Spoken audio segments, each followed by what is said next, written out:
Hi everyone, thanks for stopping by and seeing what I'm up to. My name is Silkyfeather and you can call me Silky. Meet Kevin has another update. Let's take a listen. More new information is out from Trump, McConnell. We've got timing information and more. Let's get right into it for our update. Let's go. By the way, huge thank you to all of those of you who came to the live stream this morning. There were just over 7,000 of you at the live stream for the giveaway, and I gave away over $7,000 in increments to many of you. So congratulations to everybody who came. Hopefully we can do this again in the future. Make sure to subscribe and you'll see those notifications. Mitch McConnell advocated this morning for another $1,200 check. This is the first time he's bluntly said that he's pushing for another $1,200 check. Now, we already knew that there was consensus between Republicans and Democrats, but this is the first time the leader of the Republicans said yes, like, let's do the other $1,200 check, without mentioning the nonsense about a $4,000. Excuse me. Instead, right now it seems we're keeping the same income limits as before. This comes on top of what I mentioned yesterday when we heard Mitch McConnell also say that he's ready to support a bill, even if it includes the $600 per week boost for those on unemployment. Additionally, White House officials are reportedly considering raising the unemployment boost in negotiations to $400. Now, this is twice the current proposal from Republicans, and it's moving much closer to what Democrats are seeking, which is $600 per week. This continues to show that Republicans and the White House in negotiations, which the White House is being represented by Steve Mnuchin and Mark Meadows, this continues to evidence the White House and Republicans are caving to Democrats.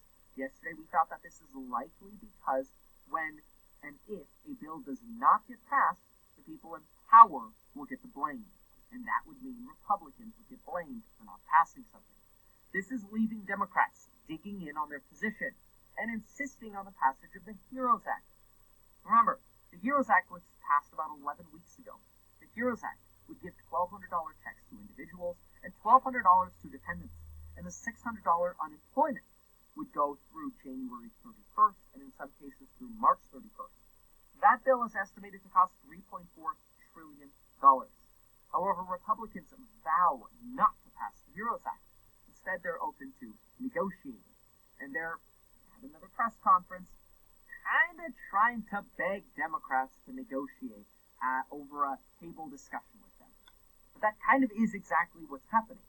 Nancy Pelosi and Mark Meadows, along with Steve Mnuchin, and we've got Mark Meadows, the White House Chief of Staff, are meeting again today to put this plan together, which we expect the new plan to come together by Friday. Although right now the problem is this.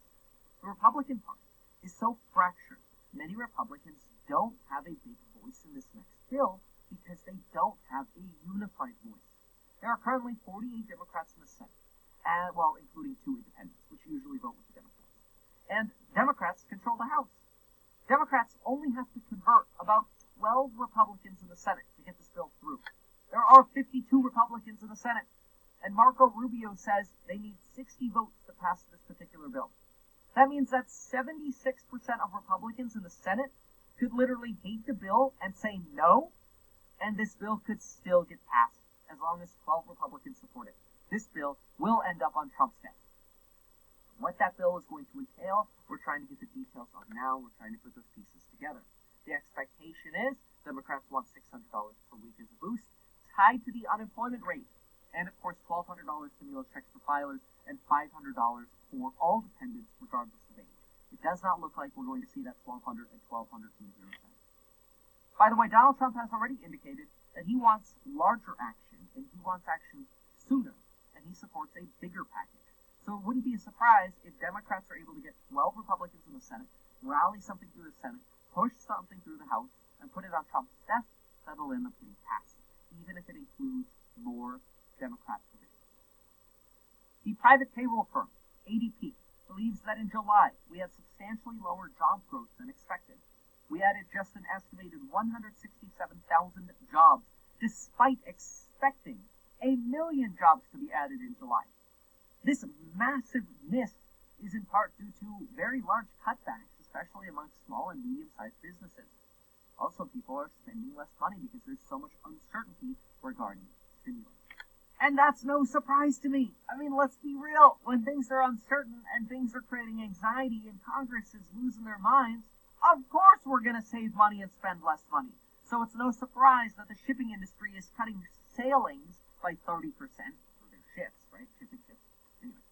And they expect shipping and trade volumes to decline by 13 to 35% in 2020 as a whole. It's already declined 18.5% year over year, and they expect that to continue as people spend less money on things like clothing, electronics, and cars, which all makes sense. Again, I think we're going into a frugal decade, not a roaring 20s. Furthermore, Donald Trump reiterated Wednesday that COVID was spreading in a, quote, relatively small portion of the country, and insisted that the outbreak will, quote, go away like things go away. That was on Fox and Friends just about an hour ago. Trump also says he wants to extend unemployment, but does not want to disincentivize people from working. Many Republicans share this belief with the president, and it makes sense. If somebody told me, hey, Kevin, here's $600, do you want to take this and stay home, or go to work making $10 per hour, working 40-hour weeks, so you're making $400? What do you want? Work, make $400, or stay home and make $600?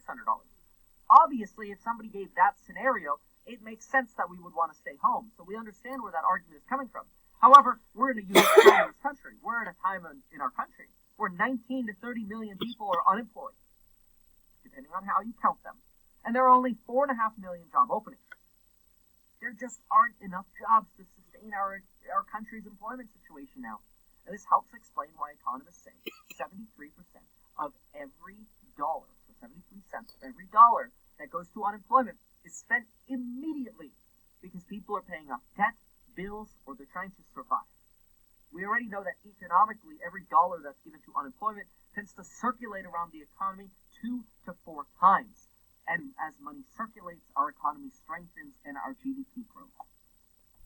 A recent study by Yale also found that workers on unemployment receiving the $600 boost return to work at the same rate as those not receiving the unemployment boost. This research says the unemployment boost is not a disincentive. Instead, it's just a necessity to survive.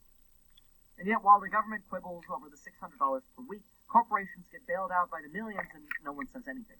It's a sad time, and it's even more sad to see how difficult it is for our government to help the people. On timing, we expect the next stimulus package to be put together by Pelosi, Schumer, Mark Meadows, and Steve Mnuchin by Friday, which Congress will then vote on next week. So we could see some draft of this proposal or negotiated proposal by Friday. And this does mean recess is getting delayed or canceled for Congress as they vote and deliberate the actual bill next week. This means checks are likely to go out by the end of the month if this bill gets passed by next Friday. There is also a substantial amount of suffering right now in college towns, just as an example of how state and local funding could actually help, state and local governments. There are many college towns who rely on functioning schools to receive money and any kind of industry or business in their communities. Many of these towns are now getting destroyed because of a lack of support from the federal government. The federal government sees states and local governments as mismanaged. Yet a lot of state and local governments rely on schools being open and rely on the business that surrounds schools to actually fund their government. And because these have been shut down or were shut down early this year, a lot of state and local governments are massively suffering. There's the update for today. Please consider getting your life insurance and 2 free stocks via the links down below. I will put his links for you in. Please do share, like, subscribe, and, spread the word. This is Silkyfeather signing off. Bye-bye.